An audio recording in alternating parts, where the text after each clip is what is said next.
So we are going to start a new section in the lecture. In the next few lectures, we are going to talk about deep learning. Okay. Of course, you can imagine deep learning is a very, very big topic. And there are several classes on campus dedicated to deep learning, or maybe a subset of deep learning, like deep reinforcement learning, and so on, right? So why are we going to include such a body material here? What's the difference? The difference is that here I'm going to use the next 4 or 5 lectures to focus on the foundational issues underlying the deep learning, to build connections of this research topic or field, how they connect to other areas of machine learning, and also to see whether there are opportunities and topics that could get catalyzed, as a result of this connection. So just to begin with, right? So in a sense, machine learning in the old days are somewhat, like deep learning. At least from many people's eye, like public or less kind of sophisticated application people, they view machine learning as creating a learning machine. Therefore, you throw in data and you get something out of it.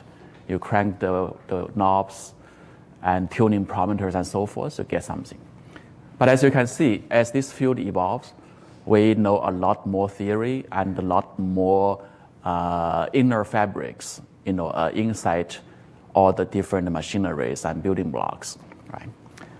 Now, deep learning, which is actually as old as machine learning, maybe even not, if not older, is kind of like that, right? And I think the way we understood deep learning right now is that you build this vast network of arbitrary layers and arbitrary widths and connectivity.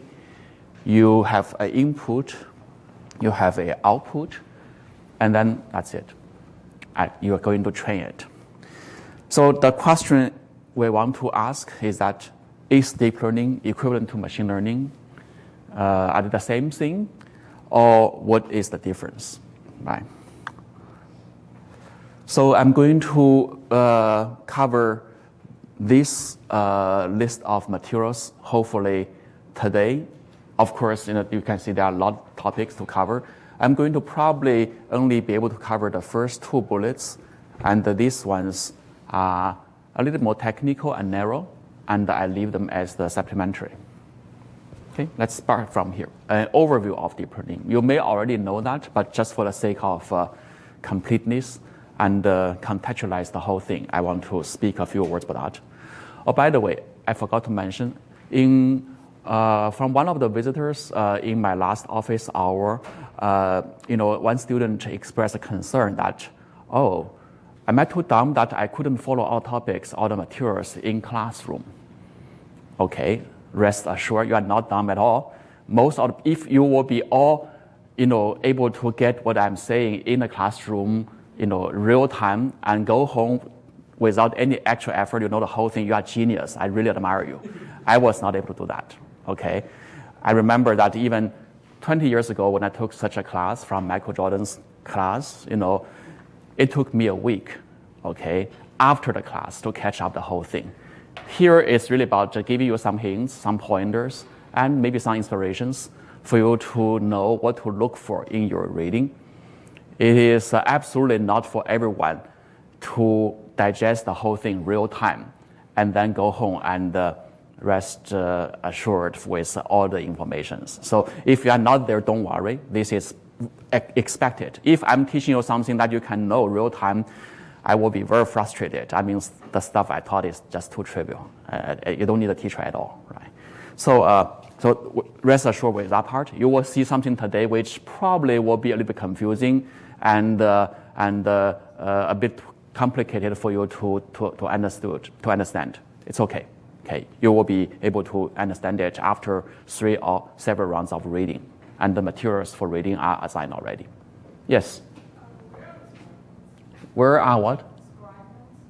Where are the scribe notes? Oh, it was not posted. I'm going to ask the TAs. It's supposed to be posted, but it may not be real time because they need to edit and compile and review. So yeah, I will tell them to do it faster. Other questions? Yeah, I'm mainly trying to, relax a little bit.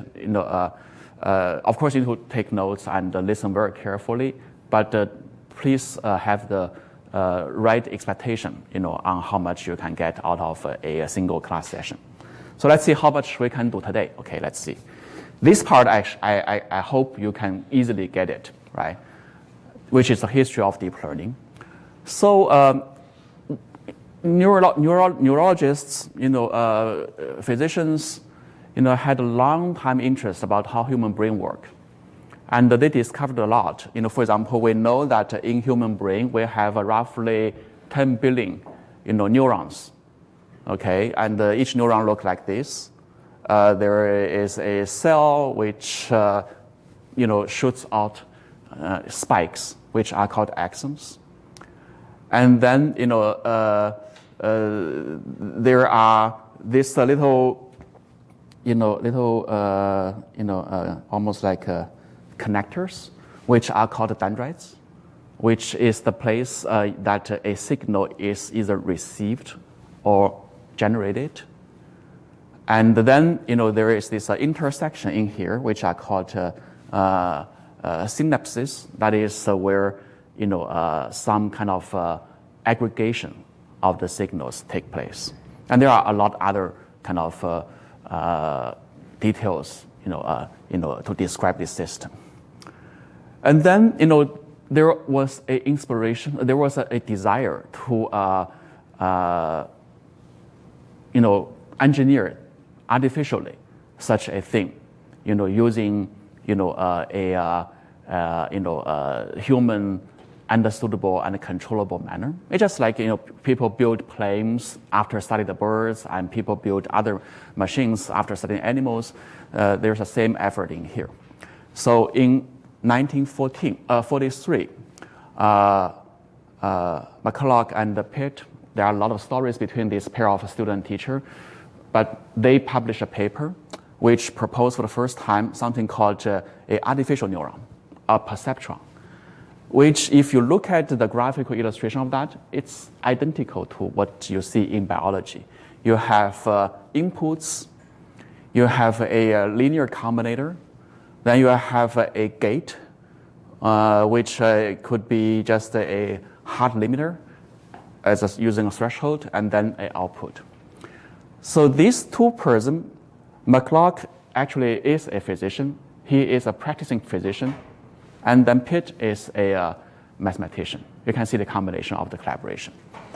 And they were hoping to use this to simulate brain activities. Of course, to simulate brain activities, sorry.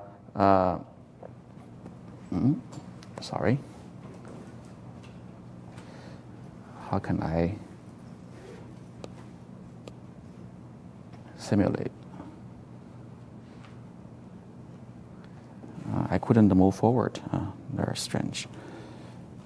Let's use another display mode. I'm going to do this.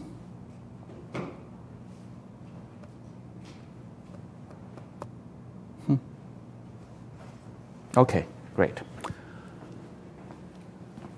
You need to have multiple such neurons like what we see here. Therefore, you can see it forms a network.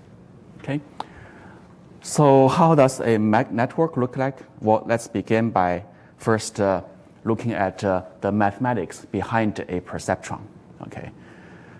So there are inputs and there are a linear combinator.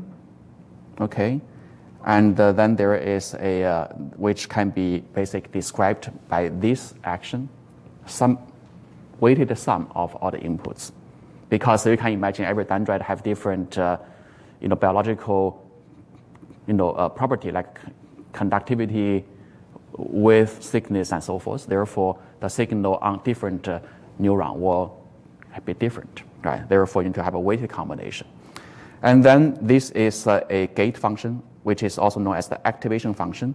And then you can use a sigmoid, which is a soft kind of a threshold.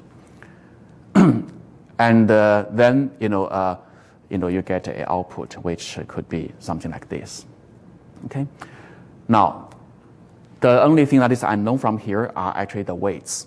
Therefore, you can learn the weights by maximizing some kind of target function.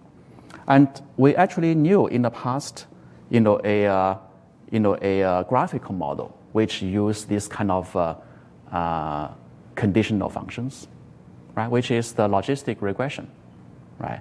In our logistic regression, we also know how to learn the weights, which is that your output is like this, but you are going to maximize the likelihood of the output given the input, right? By assuming certain noise model. And then in this case, the likelihood function is a logistic function. Here, for some reason, they use a different approach because not only they care about the sign of the output, which is like a 0 and 1 or +1, -1, they actually do care about the magnitude of the output. And therefore, a different loss, which is the square residue loss, is introduced. And also you can imagine that it could also be interpreted as a conditional, because if you assume the output is not logistic but a Gaussian, then you have this kind of a structure. Right. Okay.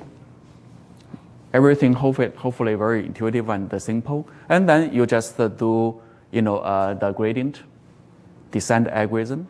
You write down the loss. You take the derivative. And we knew that one nice property of the sigmoid function is that its derivative looks very nice, right? It's very symmetric. It's basically the signal itself or 1 minus a signal, right? And then you have all this and that. So basically, this is a trivial rule, and you get what we call a perception learning algorithm. The perception learning algorithm is basically gradient descent. In fact, you can see that in the literature of entire machine learning, there are not too many new ideas about optimization. Every algorithm call it perception learning algorithm, or even down the road backpropagation, or even variational EM and all that. They all basically are versions of the gradient descent. So gradient descent is a very, very powerful algorithm. So here, of course, this gradient is computed over the entire data set.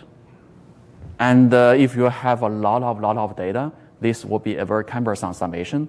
Therefore, there is a stochastic version where I did it.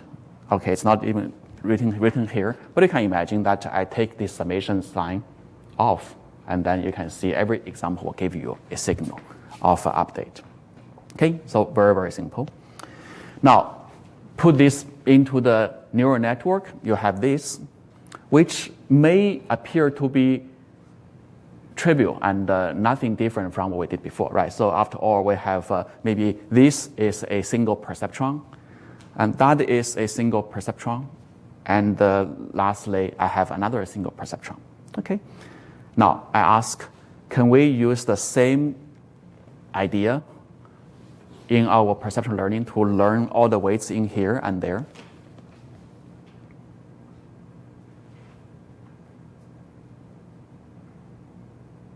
Again, this is a review. I suppose you see this already before, but if not, think about my question. I have an algorithm already, right, which is gradient descent, and I have the analytic form of the gradient, which is based on minimizing the square loss of the output and the observation.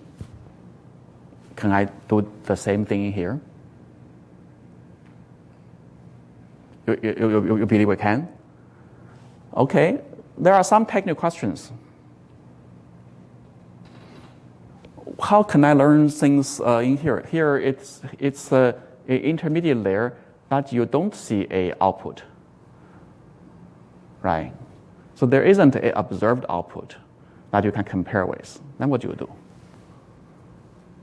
At least needs to be something. Something needs to be done, right? Okay. That basically leads you to this very famous algorithm called the backpropagation, and it's mathematically correct, okay, formal. Imagine that we have this sequence of in the input variable. It will be generating something called an intermediate form, like a 2, 3, 4 in the middle that you are not going to be able to see. And then it's going to get the output, right? And there's a black box in the middle. Every edge is associated with a weight. Therefore, you need to now take a derivative of the output to the with respect to the input. And algebraically, how do you do that if you have this intermediate sequence? Well, you use something called a chain rule, right? You introduce whatever intermediate term, which is the parents of the last output, and then you sum over all these parents and have a partial differential over each one of them, and then a partial differential of that against the original argument, right? So it's very, very straightforward.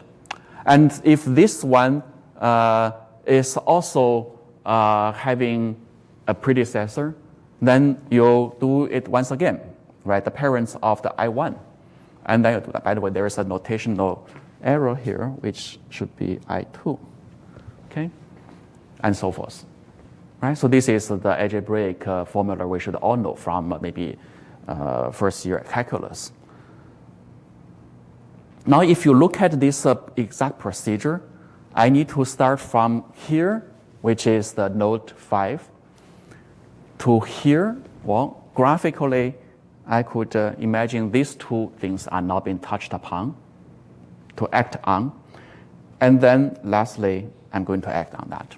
Right? So you can see generating f amounts to starting from x and computing the next phase and go to the output. And then learning, okay, which requires you to do, a sequence of derivatives, goes back and touch every node in that order.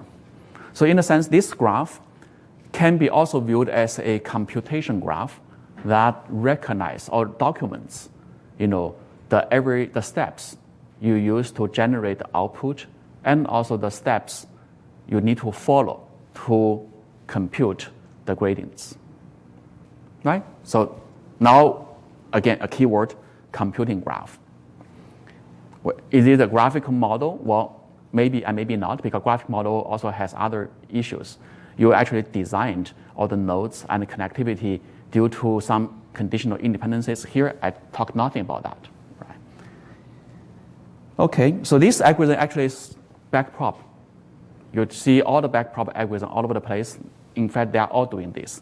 That's why there is a way to even automate this nowadays, using TensorFlow. That, there are this many gate functions people use, and you can basically build a library of all possible derivatives that you'll ever run into, and then make it a library. All right. Okay, so now let's look at, take a 5,000 meter bird's eye view of the whole thing and see what are the building blocks we actually need to build a deep network. Obviously, we need to have something called an activation function, which is in here. And it could be just a linear combination. It could be a rectified linear function. It could be a sigmoid, tangent, and a lot of things. Okay, there's a library there. Another thing is the structure, or maybe the layers. And people could use all these different ideas. It could be a fully connected layer from, like this, or it could be a convolution layer where you're going to connect, the node in the next layer to a subset of the nodes from the previous layer. And then there can be an overlapping idea which basically covers this. Therefore, there is an overlap. That's called convolution. Right? You can have a recurrent, connectivity which can be unrolled into a horizontally many node kind of hidden layer. It could also be a block kind of structure, and with some kind of detour or bypass or short circuit, from here to here, to communicate additional messages such as a residual, right? So these are the ideas now you'll see often in those nice names: convolutional neural network, ResNets, and so forth. And of course, there should be a loss function, how to qualify the goodness of the output. You can use cross-entropy loss, mean square loss, we saw this already, and so forth. Right. Now, this is a fragment of the Google Nets, which was a benchmark that people compete against or measure against in several years ago. You can see this network is essentially a composition of many of these, right? It has, in fact, it has this nice kind of structure that allows all these ideas to be combined and put into a show. You saw the convolutional part in here. You saw average and max pooling in here, which is a particular way of gating the inputs. And it's specifically used for convolution. And you see fully connected layer here. You may see a few more things. Yeah, such as the concatenation of the same thing over and over. They could be repetitive. And then you can use different loss functions, right? So that's pretty much how people come up with all sorts of deep network models. It's really allowing a arbitrary combination of all the basic building blocks. So it's highly composable. And it could accommodate multiple loss functions all at once, okay? And allow different tasks to be completed, such as multi-target prediction, in the sense that your last layer doesn't have to be one node, but the multiple nodes, each of them predicts a label or a sequence.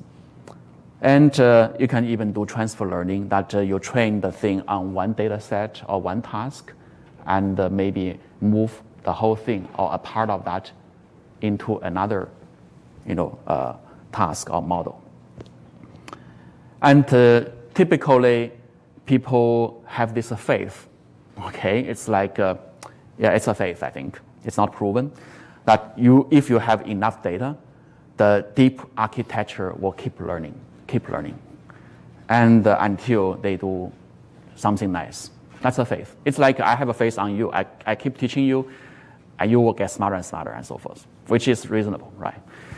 And something behind the thing that people are imagining or maybe people are investigating is why this can happen. Well, at least people have one agreement, on this, which is that they feel the deep neural network is doing something called a representational learning. In fact, right now we have another good conference called iClear. It's the International Conference of Representational Learning. When Professor Yang LeCun created this conference, there was a debate, should we call it the Conference of Deep Learning or something? I think he was wise enough to kind of push the foundation and fundamentals and call it representational learning, which is a great idea because it accommodates many research topics which are not using deep learning, but still push for representations.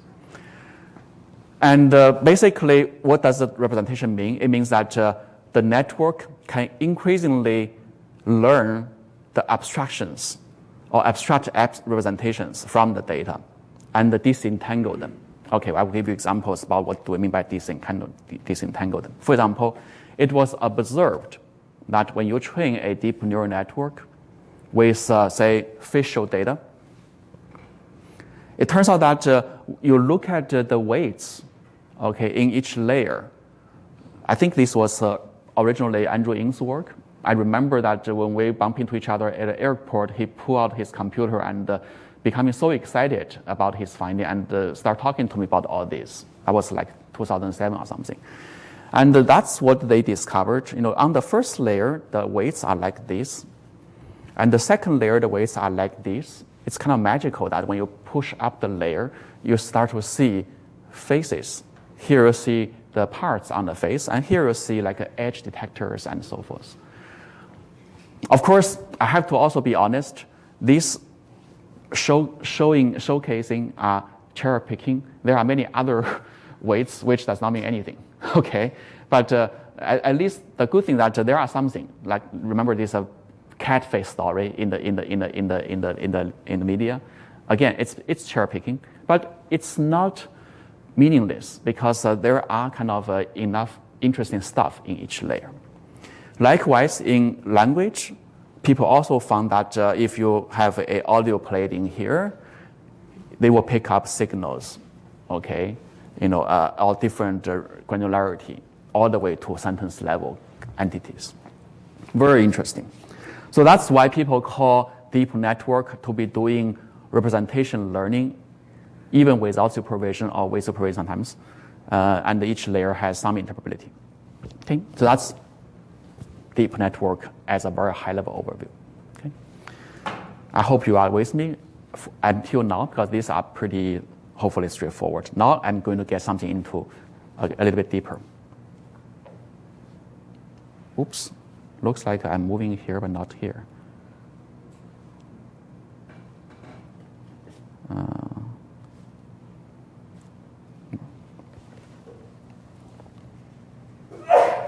Let me unplug.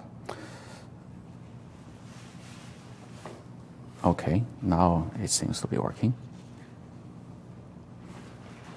Right. Okay. So now let's see, what we see so far. How are they different from what we learned thus far? Okay, from the previous lectures.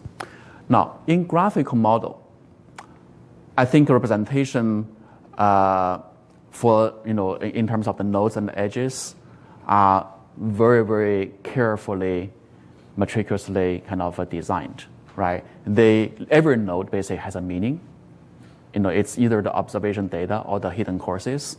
And then every edge also had some kind of meaning because you want to reflect or capture dependencies, right? So for example, here are some examples. And here is another example. And you design all these grids, or you design all this really, with with an idea about what they meant to do, in your mind. And here's a topic model thing, right? So all these designs are very, very application and idea specific. Now in deep learning, the representations, and also they have a lot of other functions I'm going to say in a second why this structure is useful. In deep learning, as we see, first of all, the representations are there for computing. They are really, a vehicle to organize your computation from input to output or from output to input, when you do parameter estimation. The intermediate representation were not meant for, but it happened to have that kind of meaning. Right? When you design that, you didn't say this node has to capture the nose and that node has to capture the ear. You don't mean that. You just put all the nodes here as a placeholder. You don't even know what they are holding to begin with. It's only after someone who are curious enough to look into those weights, they find, oh, there are something interesting there. Right? And so that's interesting. That's a very big difference, in fact. One is a computational vehicle, and the interpretation is a byproduct. Even if they don't have any interpretation, it's okay. Okay, I can still do it. In here, that's very different. You begin with a meaningful design. And then, in fact, you want to even qualify the model by their ability to recover those originally intended design. Right? And so learning and inference here, really becomes a holy grail of the whole research. And it's based on a very rich toolbox of well-studied and structure-dependent technique. You have this EM, message parsing, VI, MC, we've learned all this so far. Okay. And then maybe the utmost kind of way we qualify or we vet all this method is to ask, are they accurate? Are they accurate against a ground truth of all these hidden variables, right? So in deep learning, I guess the sentiment is very different. First of all, people don't worry too much about learning. I think nowadays, particularly so, if you look at the thousands of deep learning papers in CVPR, NLP, and other conferences, or even in ML. It's more about having very, very amazing architectures of the graph, right? When you ask them about what's your algorithm? Oh, algorithm? No. Maybe I can say it's a backprop. Or we say, I just call a TensorFlow library. They do it for me already. I don't worry about that, right? So this field of inference and learning in deep learning is kind of gone. Okay, mostly at least. There are some people still worry about that, but most people are gone. That's why even a high school student sometimes could publish a paper in CVPR because they need to design, but then everything else is taken care of already. Okay, it's very interesting. And then, here, of course, we are going to talk about the issues about qualifying the algorithms and so forth. Because here, your representation in the middle and everything is not the holy grail. It's just a byproduct. You are not really designed that to discover those representations. Therefore, the inference are correct or not is hard to tell, and maybe not even meaningful to tell. You care about the end goal. Did you achieve, a prediction task or something? Okay, so here, again, back to the graphic model, they represent the model, and here they represent the computation. Okay, and then the utility of the graph, of course, become very different, right? In graphic model, I can name a few utilities. You can view this as a review of what we learned so far. Well, we're going to now resurface all the names. Hopefully, you still remember. First of all, it is a vehicle for synthesizing the global laws. You have a global laws of the whole model, and if you remember, they are represented as a equation, either in the undirected graphic model case, using the Hammerschmidt-Clifford theorem built on potentials, or using the Bayes factorization theorem built on local conditionals, right? So potential functions, feature functions are all used. So graph helps you to kind of aggregate them together using equations like this. And then furthermore, the graph becomes a vehicle for you to design and carry out efficient inference algorithms versus trivial algorithms. For example, we have some product and mean field approximation. These actually all because I want to look at this graph, right? If there is a big tree width, I may want to do mean field to break them down into pieces. If it is a tree itself, then I run message parsing to get a convergent correct algorithm. Right, so there is a clear guidance from the graph what you do with inference. And then, of course, it is a vehicle to inspire the approximation. When you, for example, run into a large tree width model, like a Ising model of grids, you actually can design approximations which disrupt the least number of edges in the original graph, like what we're doing here. You can approximate with a true mean field or cut a few edges away and make them into a tree, something like that. And then it is also a vehicle to monitor the theoretical and the empirical behavior of the accuracy of the inference, because you actually could have known the ground truth because you designed that way. And then, of course, at the end of the day, the loss function is a major kind of gateway to really monitor or qualify the algorithm for learning and inference. You want to minimize, for example, the loss, maximize the likelihood, and so forth. Right, so that's basic graphic models. You can see a big departure, in deep learning against all this. For example, here is a neural network. It is a network for translation. And you can see there are two parallel sentences from here and there, from top and bottom. And then these nodes in the middle are often called the soft attentions. Okay, they are put there. They are continuous differentiable functions. And you use the graph as a vehicle to conceptually, synthesize a complex decision process. You know that it's just like we're human. I hear English. I want to translate them to French. My brain is a mess. Have a lot of wires and networks and so forth. But somehow magically, I can throw out a translation. This is exactly what's happening here, right? You hope that this whole thing in the middle magically would work. And you use backprop and all that, to really, learn the weights. And you may be lucky enough to find some of the attentions in here are interpretable, but you don't care. The thing you care is about it, do I get good translation or not? It could also be a vehicle to organize purely the computational operators, such as we see in this recurrent neural network, that you have computer modules, which are take average over, say, local distributions determined by all the local nodes. It's a certain type of pooling method in a sense. And then you do this before this and then subsequent to that. So you literally walk the graph to organize your computation. Right? And it is also a vehicle, of course, to design the processing steps and the modules of the computation. And there isn't really an obvious utility in evaluating the inference algorithm. How do you call after all, there's only one inference algorithm, which is backprop. But even for that one, how do you evaluate it's good or not? Do you actually go back into every node and say how accurate it is recovered? Well, no one do that. Okay. So you can see the philosophy is very different. Well, utility of the loss function. Well, the loss function actually, for the sake of training, is usually the mean square loss or some entropy loss at the output side.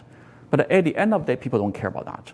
People care about how my translation works using, say, Bruce score or something like that. So there's a different loss function, to evaluate than the loss function you use for training. You can see this misalignment, right? So you can mainly say that this is more like an art. It's less close to a mathematical practice, but a art. Is that a bad thing or good thing? What's your opinion? In the early days, this caused a lot of debates and bad feelings, bitterness, and so forth. Now I think people are willing to reconcile because it worked. Okay, so that's very important. So what's your view?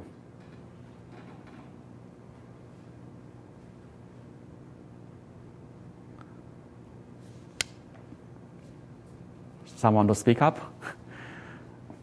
You may say, well, after all, why don't we still need to have a graphical model? Because nowadays, this technique is ruling the world, right? Well, maybe. 10 years from now, we don't know yet, right? Well, I think it's a great thing to have all this. It's just like, when I just stand in here at the beginning of the class, I look at you guys, I suddenly have this very interesting kind of reflection. It's like how I teach you about all this. I actually don't know how your brain works. I actually don't know which neuron gets fired or suppressed in your brain so that you remember a particular equation and so forth. But because of that, should I give up teaching, give up my job, and become something else? No, right? It's still fun to teach. And I have a faith that you guys can learn something out of it magically by wiring your brains, and then it works. I think that's the spirit I learned from this community. They care a lot about getting things done. They may care a little bit less about how things worked, but people, some people do care. That's a good combination of the community. In the traditional machine learning community, we see the other extreme. People want to basically know the nuance and the mathematics for the sake of knowing that. Even to the point that I want to prove a theorem because I need to push the theorem through with all the mathematics worked out. I drop this condition, I bring in that assumption and so forth. Therefore, I prove something. But that condition or assumption were never true in real world. Then, what's the deal, right? So I think that's what I learned from this community. I think it's very, very exciting. Okay, so let's go back to the science part. This is a side-by-side comparison. I hope you got the points. And then in the future, when people were questioning you about why you do this and not doing that, at least you have an intelligent answer for that. And here is even the older slides I used in very early days when I was asked to moderate basically the two branch, in the field, to contrast them. I found this to be quite amusing. I was asking, do they really, really equal or smaller and bigger? Or I don't know. But I see the difference. In fact, the difference of the style is also very interesting, right? The red ones are the commonality. They all use graph. They all solve some machine learning task, and there is an objective of build global value out of a local list design. So these are all common things. But starting from here, a lot of differences. You can see that in a sense, this DL community is a little bit more imaginative, creative, and romantic. You can see all these words. The vocabulary is like neuron. And later on, you will see interesting names like wake up and sleep and so forth. Okay, and here you see kind of a more boring words like variable, like likelihood and so forth. Right. So it's more kind of accessible by the public and by the community. And the algorithm, again, here you have the great simplicity of relying on one big workhorse algorithm, and here there is a whole kind of bag of different ideas. Evaluation is based on a black box score and performance, and there, almost every intermediate step, in your inference and learning could be evaluated formally and empirically. Implementations here, I think, there are countless tricks. Okay, some are told, some are untold to get it to work. There, I think it's more standardized. Okay, and then there are on the experiment part. Usually here, that's you see where the big industry have an advantage because they have a big real data, and over there, there is a limitation. Okay, now let's go to the less entertaining part and dive a little bit deeper into the hard mathematical part. So far, we've seen graphical models and the deep neural networks, being different in so on and so forth way. But actually, if you look at 30 or 40 years back, these two communities, are very, very deeply kind of overlapping, at least, if not the same. Okay, you see big names like Hinton, Smolansky, and all these people, and even our very own, Ruslan was also one of the key players, even in its early phase. And many deep learning models in the good old days were actually formally, mathematically, a graphical model. And let's see a few examples. Still remember this model? The RBM, which is a two-layer, Markov random field, right? And you can write down, the joint distribution using singleton potentials and the pairwise potentials and weights and so forth. Very, very standard. Okay, so now let's see how this connects to deep neural network. It's not deep at all, just two layers, right? Okay, now let's do some math. You want to learn the weights, and you take this derivative, and then you see a very interesting regularity or structure, in the equation. Here, there is a step that needs you to take an expectation of something with respect to the posterior, the hidden variable given the observation. And in here, you need to take an expectation with respect to a distribution that is joined over V and H, both layers. Imagine, of course, we can start to compute what is this, and we know that the inference like this is very difficult, right? So typically people do sampling. And sample hidden given the observe, in fact, can be very easy because if you remember the structure, all these hidden ones given the observation one are independent of each other due to the Markov property. Therefore, it amounts to really sampling each individual separately and put them together. So that's not hard.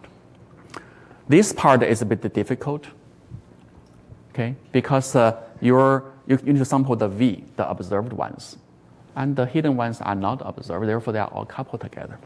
Right. And okay.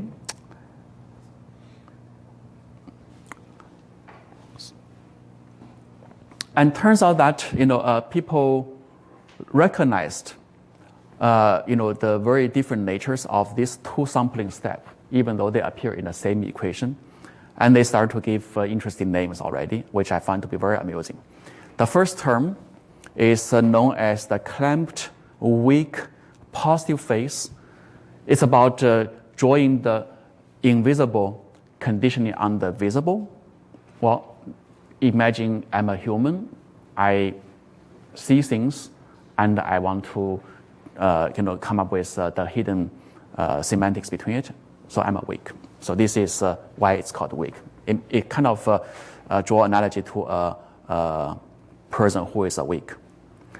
In here, you start to impute or draw samples for the V, which are the visible layer, even though you observe it already. But this is for inference. You have to still sample it from your distribution. Then Hinton feels this is like people asleep. You don't see the real world anymore. You just want to dream about it. Okay, so that's basically why it's called the wake sleep step. In fact, this is a term we're going to revisit in the next few lectures, which actually inspires the current variation autoencoders and generative adversarial network models and so forth. There are some mass connections between them. And we also know that the second term, the negative phase, is heavily dependent on the mixing property. It's a hard to sample distribution. Okay, so that's the first thing. So far, you don't see any connection to network yet, so to deep learning yet. It's just a two-layer conditional random field, a true graphical model.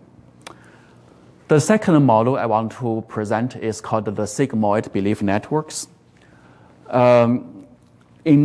This has been one of the earliest kind of a popular practical model in artificial intelligence for decision making. For example, diagnosis in hospital, that kind of system, expert system, was actually existent 30 years ago using this kind of technique. Many symptoms that doctor collected, and then you run through a network which combines all this, and then they will give you a prediction of the disease. For whatever reason, people want to stick to a very, very simplistic gate function or integration function, which is a sigmoid. Sigmoid is a very, very popular function used all over the place. It is differentiable. It is a linear combination. It's a log linear model. It has all nice properties.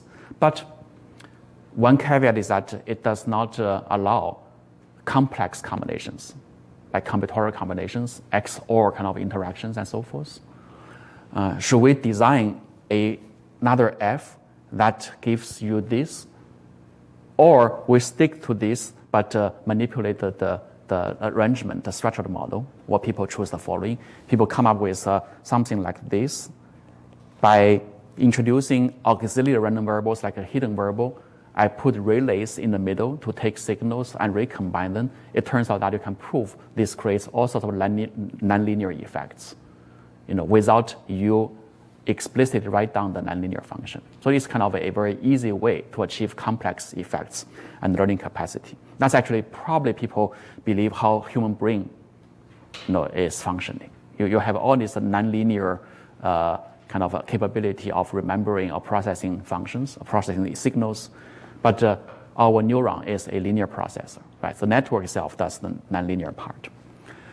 Mathematically, it creates some difficulties. Remember our explain away graphical model, right? If you have a common consequence, from multiple sources, once this is observed, then all these are coupled. Therefore, when you are writing down the conditional of this given that, it becomes non-factorizable. It becomes coupled, and that does come up with creates a computational difficulty, as you will see in a second. Okay, so now how to learn the sigmoid? There's a page of equation. It's pretty trivial. In fact, I encourage you to walk through that. Okay, it took me about 3 minutes to walk through every step to convince that it is going through. I hope you can also stare at it and derive it. At the end of, you basically start from the logistic loss function, not logistic loss, the likelihood function on logistic regression, and then take derivative over W, and you will end up like this. Okay, this is a very, very interesting, gradient rule, which wants you to sum over all the visible random variables and all the hidden random variables, and then so that you can compute the expectation over the hidden given the visible, and so forth. And again, summation can be replaced by sampling, as we know. So we need to sample from this distribution. Now, this distribution is hidden given the visible, and it is a sigmoid. We knew that it is due to the explain away effect, it is going to be very hard. Right? You cannot sample one by one. In fact, each of the elements is like this, but you have this huge sum here, which actually creates a lot of trouble. Okay, so there's no negative phase. That's a good thing. It's not like the RBM. You have both positive and negative. And we knew that the positive phase is supposed to be simple, sample hidden given the observer. But in this case, because of the explain away, you still run into difficulties. Okay, now let's look at this particular equation, illustration, which I found to be very interesting. So go back to the RBM. You have these two phases. And in a sense, you need to sample H and V, right? And typically, if you do Gibbs sampling, remember Gibbs sampling is asking you to sample every random variable given the rest. And another idea is called block Gibbs sampling. You sample every block random variable given the rest. How about we make these two blocks? Then what you are doing are literally like this. You start from the visible, you sample the hidden, and then given the hidden, you sample the visible again, and all this. Right? This is literally a computational step when you are doing the Gibbs sampling. And of course, this whole thing will go infinity. And then you will be looking at the equilibrium. Maybe at the infinity, there is a still infinitely long sequence that you want to collect sample from and start using the hidden or the visible all together of them. Right? So if you look at this, maybe I would rearrange it a little bit. I put it, okay, I would. So for example, I would just, instead of unrolling it horizontally, I put them like on top of each other.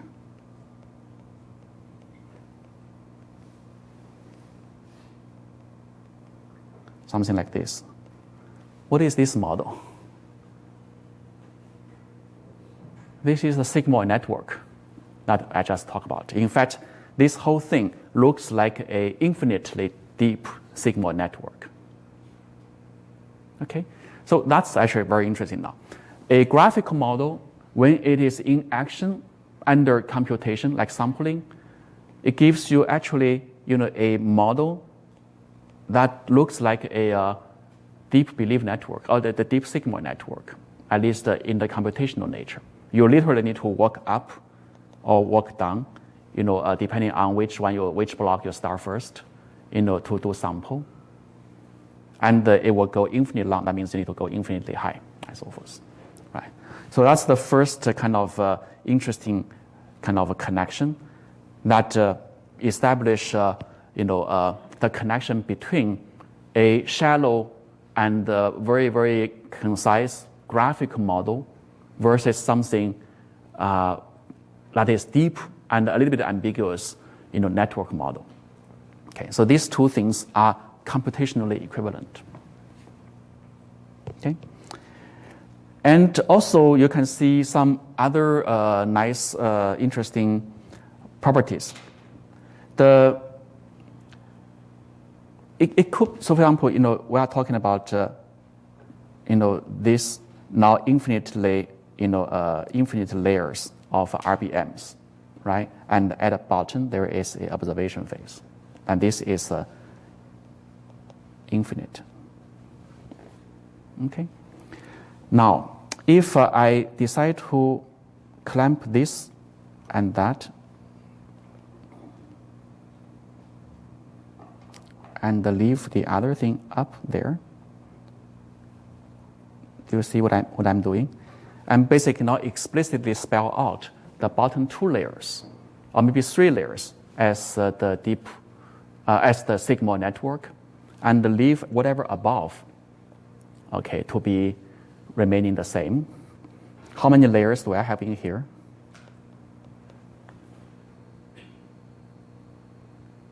Infinity minus 2. You still get infinity, right? So this is still a RBM, right?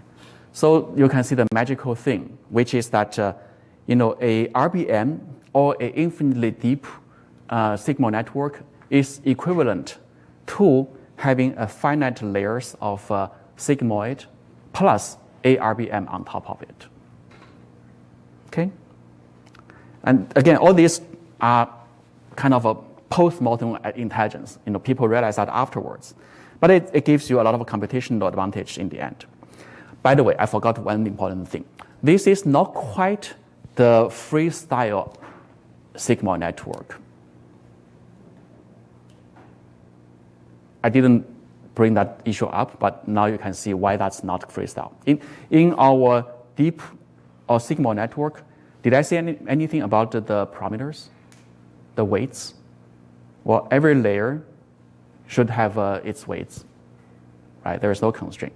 In here, when I'm unrolling this, did you notice that the weights in here are the same? Okay, so therefore it is a weight-clamped infinite layer sigmoid network. That's something you want to remember, very, very important. Okay, only when the weights are all clamped to be the same, you have this equivalence. Okay, so then it gives you some kind of idea about training the network, which is more kind of stage-wise. For example, you can imagine that you could just either train from the infinite layer using some way by clamping their weights, and then you can extract a RBM out of it. Or you can start from a single kind of RBM where maybe you just pay the cost and train it anyway. Okay, and then start to stack it on top of, like what we do here, on top of one more layer, and then allow the whole thing to be retrained. You have the new input data. And somehow it becomes heuristic and ad hoc, but it will get you something. And because of you have the phase that after all, these are all the same at the infinite phase, therefore I will somehow get a full RBM or a finite step RBM plus the sigmoid network trained somehow. Right? So that's kind of the wisdom people start to play with. We'll see a few examples how to get deep network. Okay, so move on. What I just talked about, where you see a RBM on top and a few sigmoid network at the bottom, and now with the weight untied, actually is by itself also a model. Okay, people actually, independently worked out a model which exactly look like this. It's called deep belief nets. Okay. It's a hybrid graphical model. Sometimes we call it a chain graph.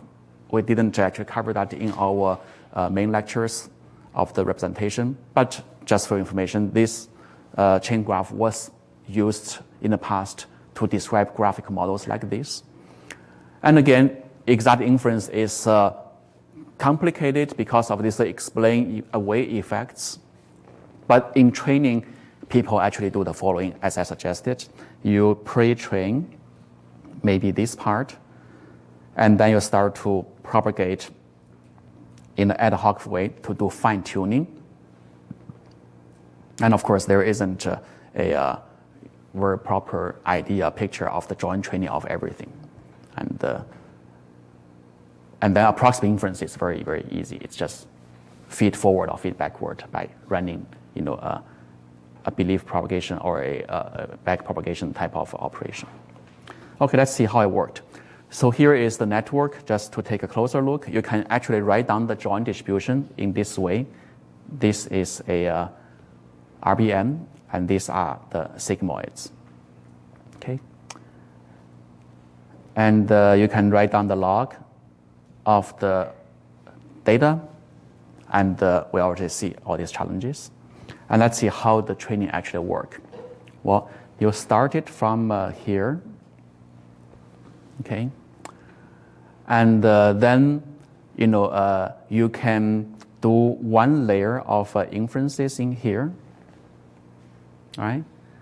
And then, you just assume everything above is just a RBM. Therefore, you have the RBM because this layer become observed. And everything above is undirected. Remember, learning RBM, sampling the weak phase, which is the hidden given the visible, is actually not that difficult, right? So you can do this, and then you learn the weights of the RBM in here. And then you stack it into here. Actually, I think the next phase is that you are going to now build one RBM out, because once you have this being trained, you can now impute the values in here. These become observed. And therefore, you can start another RBM in here and train it, right? The difference is that when you train every layer, you can choose to train one stop. For example, you have this, you impute this, and you estimate the weight just once and move up, or you do iterations in here multiple times.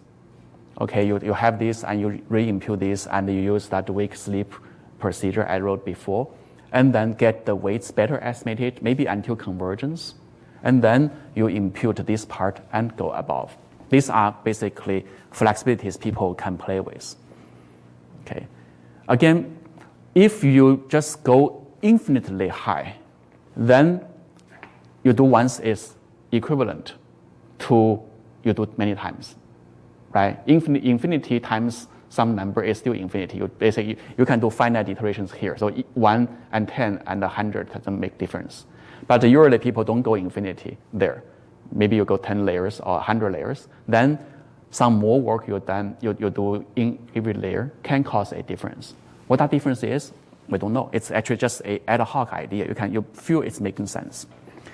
So this actually gives a very, very powerful practical algorithm called the layer-wise pre-training.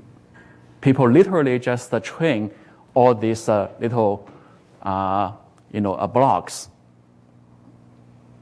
using this idea, layer by layer. And in fact, let's see how it worked in real practice computer vision applications. Things starting here becomes almost like a alchemist art. You can see it's very interesting. I have this image. I want to do something in the future for recognizing image. But my goal is not to, my technique is not to train a classifier, say hit this one and there is a single output.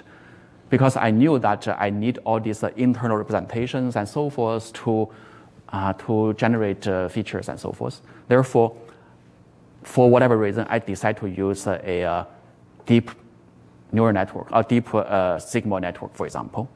Then the way to train that is to start from here. I train this layer, then I train this RBM, I train that RBM. I can decide an arbitrary number of RBMs to be pre-trained like this. Yeah, with me? This is very, very mechanical. It's doable, right? So you pre-train basically a stack of RBMs in this very greedy layer-wise fashion.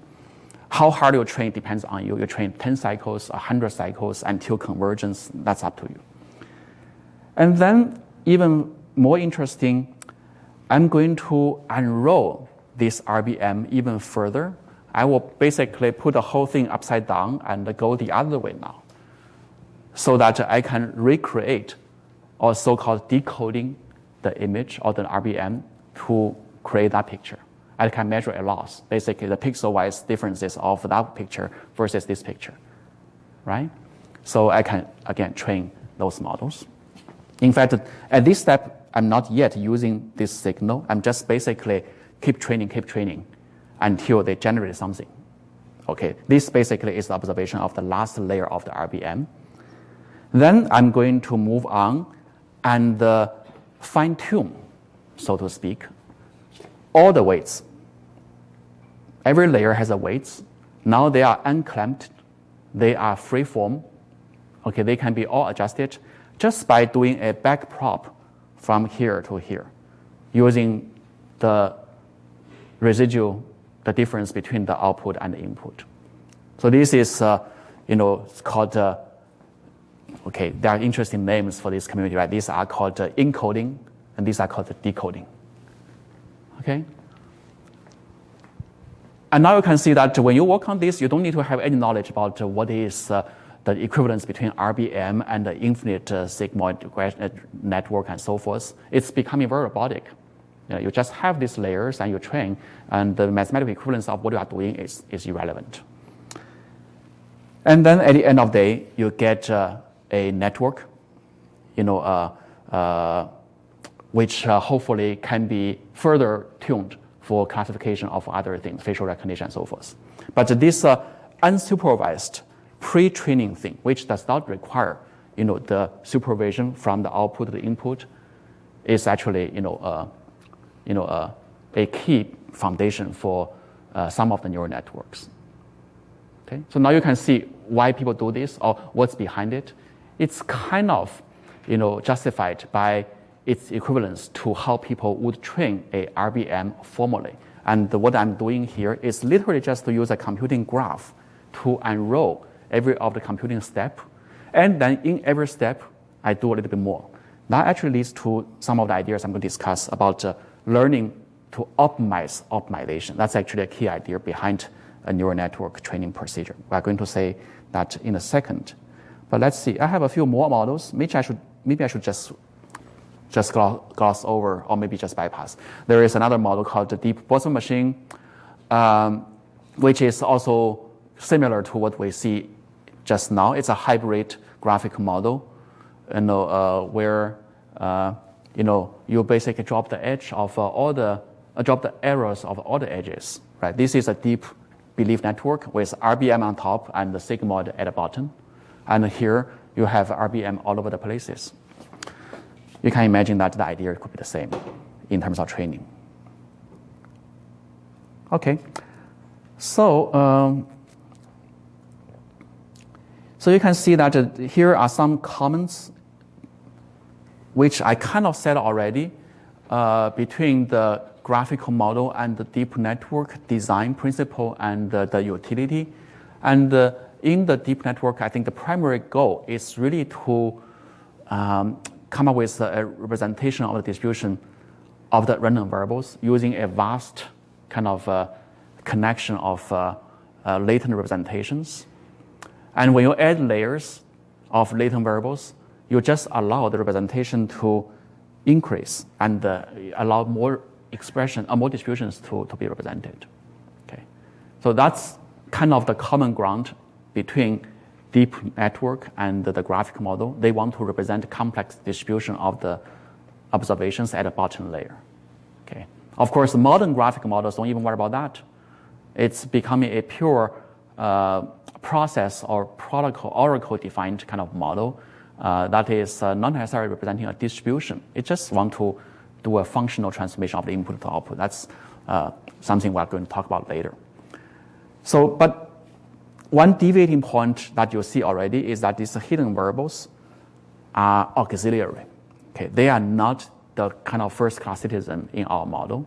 You don't care about their numbers, honestly, right? They are just a relayer or a proxy to kind of generate some intermediate representations. And at the end of the day, the usefulness are really judged by their usefulness of the downstream task. In contrast, this is an open thing that I want you to take home and think, right? In contrast, you could do, a better job in the inference in figuring out all the values of the hidden variable. You actually could theoretically do it. This was a paper I wrote how many years ago? It was like 17 years. You can guess how old I am right now, right? 17 years ago. And look this model. I call it a sigmoid network. It's deep network. By look and by design, it's the same. what we did at that time is to study the quality of mean field, belief propagation, and other approximate inference algorithm on inference in this graph. We treated it as a formal graphic model. We actually could simulate all the true values of the hidden variable, and then we can show different algorithms does a different job in terms of recovering the truth. And these are two ideas about mean field approximation. I basically create a mean field based on block kind of a factorization, or based on this kind of a block factorization, right? And you can have other ways. At the end of the day, you can compare the accuracy of of the recovery of the hidden variables using different algorithms. The result was actually quite shocking. We compared the belief propagation, a mean field of this kind, a mean field of that kind. Here, this mean field is a kind of a singleton mean field, right? There's no edge left, and you just make the whole thing a product of all the singleton marginals. Here, some edges are remained, right? And you can see that the accuracy, that one is the highest, and the belief propagation here, the accuracy is terrible. Okay, and now of course there is a time measure. That's a more practical issue. Now you couldn't help but ask, back propagation is actually this algorithm. Okay, it's just a message passing one way or the other. It actually generates you the worst accuracy in terms of recovering the nodes. But that's the workhorse algorithm nowadays used in every belief propagation or in every neural network, meaning that we are not necessarily recovering, the true value, if there is, of the hidden variables.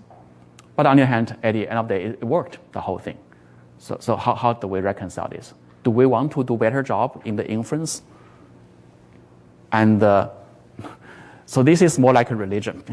When I teach religion, I guess people don't really dive into the details and explain all the facts, because that will hurt you to be less faithful and confident about that religion, right? I will tell you the end outcome. You will be saved, you will be blessed, and so forth. But how? You figure out. Maybe that's fine. I think that's how I see this whole thing. Sometimes truth may hurt, and if you really get too indexed into all these latent variables, you may not get good outcome. Whether it's a good thing or bad thing, I have no judgment. I think it's everybody's own decision. Right. All right, so just to wrap up, I want to give you some more profound hint about what actually is happening in that kind of approximations. Remember that we say through here and through here, two examples, that ARBN or a graphical model, could be enrolled into an infinite sequence of, directed models or other models. And in here, it's a computing graph that every step is basically, a particular step in the inference algorithm. Now, remember that when we do a gradient descent, say, modeling, a particular model, we take the gradient. Then what you do is this, right? You just take a step and you go this and that and so forth until you get to the end. The theory says that if you do infinite many steps in gradient, you get to the truth, which is similar to what we claim here. If you unroll it infinite times, you get the true inference. But remember, in this unrolling, the true equivalents are built on two things. One is that the weights are clamped. They are the same weights, very important. And secondly, in every step in here, you do it once. You move on to the next stage. Right? That's basically what we recover the authentic, initial optimization algorithm. But in practice, when people do deep learning, what they do is that within every step, I'm going to redo the optimization multiple times to re-estimate the weight. And then I move on to the next step, and then redo again. And then at the end of the day, I do finite depths, not infinite. Right? So I kind of want to see this example. Say, I used to give this lecture in Rome, and I was trying to come up with an entertaining example. Say, we built a real way from Rome to Alps. It's a long way. I need to make hops in the middle, and I should be persistent and go all the way to the end, right? But it turns out that when the Europeans are building these railways, they didn't all at once go all the way to the end. They say, hey, from Rome to Florence to Venice, I'm going to build this. I'm going to rebuild this, make it perfect. And then this part I'm perfect and perfect. At the end of the day, building the hops between them becomes a task itself. Whether I'm reaching Alps or not, well, that's maybe, I almost forgot about the task already. Is this useful? Well, obviously it's useful. The railway from Rome to Florence is taken by many people. It becomes widened, it becomes modernized, and so forth. You can kind of imagine what deep learning is doing is this. It becomes not about driving to the ultimate infinitely, asymptotically converging step toward the end in learning that model. You basically are unrolling them into a finite phase, and then you do a lot of work just in perfecting every phase. Okay, so that's why you have this new equation, which is to optimize that algorithm of optimization. Okay, optimizing the optimization. So this is very, very interesting, and the infinite steps. So sometimes people view a deep learning with finite steps to be justified by doing what I just said. You may have a formal representation that you ultimately want to learn, but that's just a vehicle to inspire your algorithm. At the end of the day, you take a truncation and then you redo every step in the middle to get to some point. Okay, I think this vision was very, very interesting, and there are some papers discussing, especially Damke's paper, who initialized this idea, this insight, and then many other discussions. So then you can imagine that all these other models that we use in graphical model literature, such as a CRF, could actually be treated differently. Now, originally you treat what is CRF? CRF is this model, right? And then you run gradient descent, in many, many different ways. You will actually have an algorithm we can. But alternatively, you can just build a CRF like this, step by step, and then you do hard work in every layer. You will get something that is not what you expect. Sometimes I'm curious, so if we turn all our current graphic model, unroll their inference step, and then redo the inference in every step, using an iteration, basically doing optimization within optimization, what you are going to get, I don't know. It's a very, very interesting question. Okay, so these are the open topics. People are still puzzling, but I think that's a good way to end today's lecture. So conclusion is that these two communities had a lot of commonality, but a lot of differences, even the fundamental ones. But the winners usually know both. And they actually could draw lessons and experiences from both sides and try to come up with something that is even more creative and interesting.